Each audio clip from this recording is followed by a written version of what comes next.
Today, I'm going to discuss an important environmental issue that I encountered personally. Let's talk about the time I witnessed a disturbing amount of plastic waste and reflect on its implications. It was early last summer, during a visit to a local beach in my hometown. The beach, usually a beautiful escape, was littered with plastic bottles, straws, and bags strewn across the sand and floating in the water.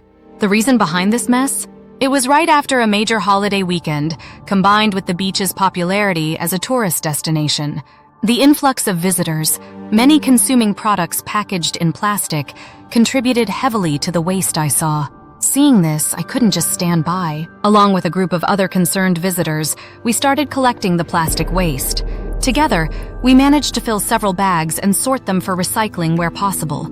This experience was eye-opening. It made me deeply aware of the urgent need for all of us to be more responsible, not just in how we dispose of our waste, but also in reducing our plastic use to begin with.